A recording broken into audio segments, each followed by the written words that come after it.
Okay, good morning, welcome back. Right, here we are at the old garage for just one video on upgrading the tank badges on Penny's Triumph. Now, she asked me to do this back in the summer. I looked online, found out some really cool badges that would look much better than the factory ones. We looked at the price as well, and at that moment I decided I'm going to do it myself. I have a cunning plan. So here we are, stick around, stay tuned. I'll show you how I'm going to make this Triumph look a little bit more modern, a little bit more dark side, and at the same time, save an awful lot of money in the process. First of all, let's get them off. Okay, here it is, the classic belt buckle style Triumph tank badge. These days, all these badges, they're not metal anymore, they're generally plastic and they're stuck on. Stuck on with nothing more than double-sided foam tape, the sort of thing you stick number plates on your car with. Extremely easy to get off. We just get some cord, we'll run the cord along the back of it and it splits the tape, job done. But before we do that, remember, in the future when these are finished and all painted, I need to know exactly where to put them back again, because there are no kind of body lines or ridges in this case for where they go. So before I actually get anywhere near taking it off, I'm going to mark where it currently is. So later on, I know exactly where it goes back on. Ain't odd, is it?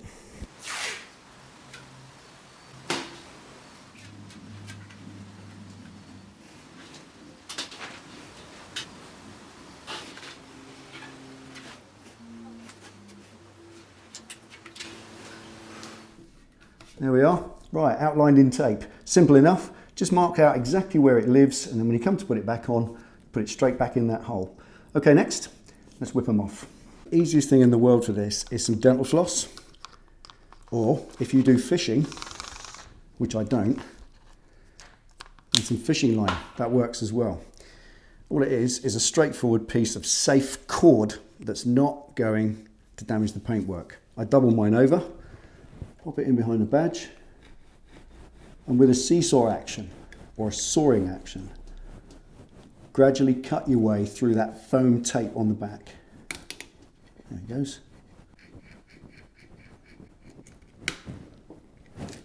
One tank badge off. Easy, isn't it? Same again this side, in under the back edge. There we go. There it is. Easy.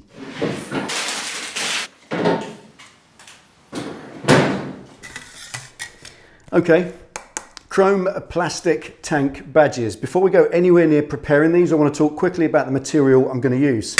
You could normally reach for the grey primer and then the top coat. Pretty straightforward. You can use an acrylic, which is more compatible with plastic, or you could use a plastic focused paint. However, there's a thing here.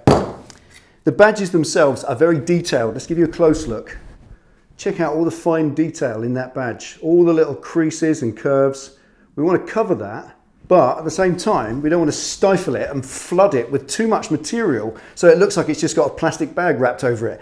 It's got to be a thin layer of paint that still allows the features of the badge to show out. So I think, in my personal opinion, of many years painting with rattle cans, that primer followed by top coats is going to be too much liquid material for this job. What I'm going to do instead, yep, you guessed it, I'm going to reach for the tough paint. Now this is satin black, focus now, come on. There you go, satin black tough paint, Simonized. Now, I'm not putting a link to this because you can buy it anywhere and you can buy it for yourself. That's the stuff, okay? Now this is a stone chip paint. It's focused mainly on bumpers and crash bars and it's one of those things that remains flexible and chip resistant. Now it's not that your badges are going to get chipped, but it's the flexible side of it that I like. So it's that rationale that I'm using here, a flexible stone chip paint that I can put a thin layer on. And if it's a thin layer, flexibility is a good idea because it's less likely to crack in the future. And also that thin layer will allow the features of the badge to show out. So today we're going to stick the standard method of primer and top coat to one side and use a very thin coat of the tough paint instead. Before we do that though, we've got to prep them properly. So before I even get anywhere near this chrome plated plastic badge with a Scotch pad, I'm going to use these green flat pan scourers, just a regular pan scourer you use in your kitchen. If you're going to use one of these, don't use any of the impregnated ones that's got soap in them. Obviously, just use a dry one. Use it bone dry as well, that's absolutely fine. But before you even go near it with that, get the badge clean with a toothbrush and some acetone or even just soapy water. Get all of that polish and road grime out of all these little crevices in the badge. Remember, that's an incredibly detailed little feature there. It's all quite textured, and that's going to be holding a lot of grime in there that if you put paint over it, it's going to come back to haunt you later. So first job, clean it, then scuff it, and set it up for paint.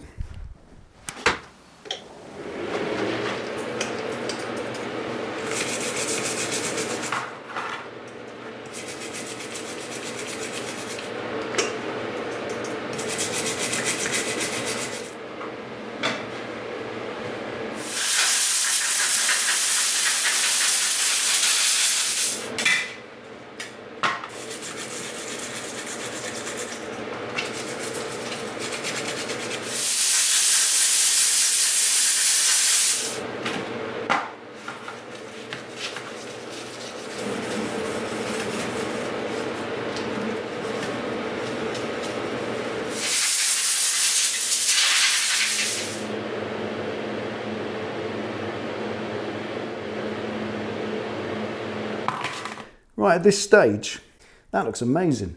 It's like a cast aluminium effect now, or a brushed stainless steel. And on the tank, it looks absolutely banging. Check that out. That looks absolutely lovely, just in a brushed, shiny finish. Far better than the blingy chrome finish. And as it's chromed over plastic, it's not going to rust and it's not going to corrode. And if it wasn't damaged in any way or blistered up, then it's not going to peel off. Well, that's lovely. I love it. But in this instance, it isn't my choice and it isn't my bike.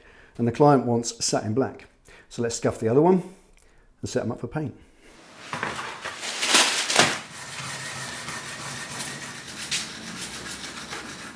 Right, there we are. Done. If you're going to do this yourself, can I suggest lots and lots of patience? They took half an hour each to rub down. They truly are quite hard. Although they're only plastic, the chrome finish is quite hard and it doesn't yield very well to these green Scotch pads. But it's good to do it and rub it down in a very fine way and get a very fine bloom over it as an etch. That's enough. If you go putting a harsher sandpaper on, if you get impatient, you want to put something coarser to get that scuff going, you're going to put lines in it, and when you paint it, the lines are going to show, because remember, we're going to do a very thin coat of paint, so that's not going to hide much. So you want those almost finished like that, in that stainless steel brushed finish, looking flawless before you paint. No coarser than that, if that helps, if you can do it yourself.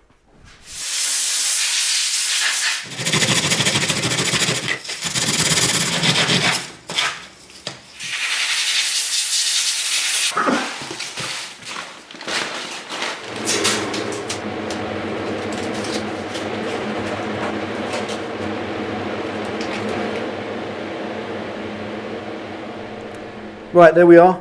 3 badges ready to go. A third sacrificial one up here for thinking. The other thing is temperature. Very quickly, it's a 2-stage process. A tack coat, then 1 solid wet coat. That's it, not too much. I don't want to stifle any of the detail on the badge. Just 1 solid wet coat and leave it. The temperature is very important in here. It needs to be nice and warm. I've got 22 degrees. Heat has been running for about an hour. The air temperature is right up. The part has been sitting in that temperature for the same hour, and so has the paint as well. It's very important, like loads of you say, put the paint in boiling water and all the rest of it. Be careful not to overheat it. If the paint is red hot because you've had it in boiling water, you then spray it onto a part that's much colder than it, you can get a cold shock. Cold shock is when the paint lays on the surface. I've seen this myself, I've done it myself, and it doesn't flow out like a liquid. It sits there stodgy because it's had a little bit of a cold shock when it lands. You know what it's like? So if you can possibly do it, get all 3 things, the air temperature, the part, and the paint all up to exactly the same temperature, and it will flow out really nicely. So first of all, a tack coat, 5 minutes, then 1 wet coat, and hopefully this will go really well. Let's get into it.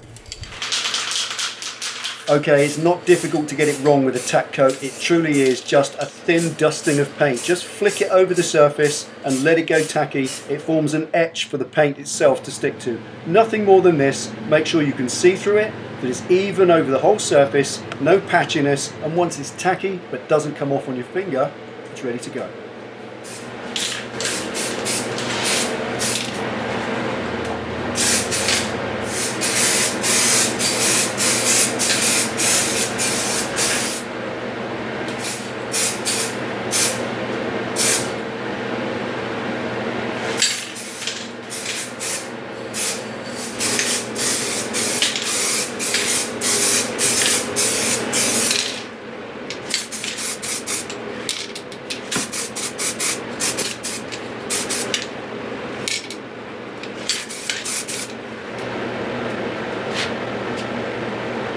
Right, let's let them dry.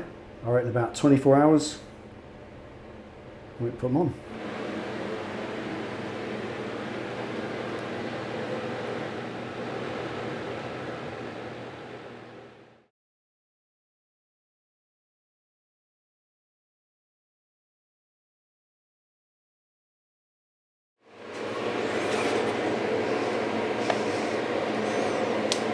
Dry then, and see if they're dry enough to put on. Right, and you saw them dry in real time, but let's see with the third and sacrificial badge whether they're actually durable enough to touch now. Let's just take the A of Yamaha, nice and smooth. Get both thumbs into it. Good solid pressure, just thumbprints. Yay, nothing at all. Look at that. Super smooth, excellent. So now I know it's durable enough. The first job is to get some sticky back foam tape and make a fresh sticky backing to stick them on with.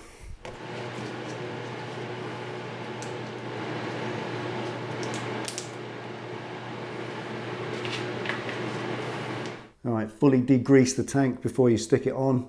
Any traces of the old glue. Get it all completely spotlessly clean. Now we're ready.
Right, each one of those has got maybe 3 times as much sticky foam tape on the back as it originally had, and more than you'd put on a number plate which weighs 4 times as much. And if you've ever put tank badges on with this stuff and then tried to take it off in the future, you'll know they ain't going anywhere. They are properly secure now. Right, let's give you a close look round.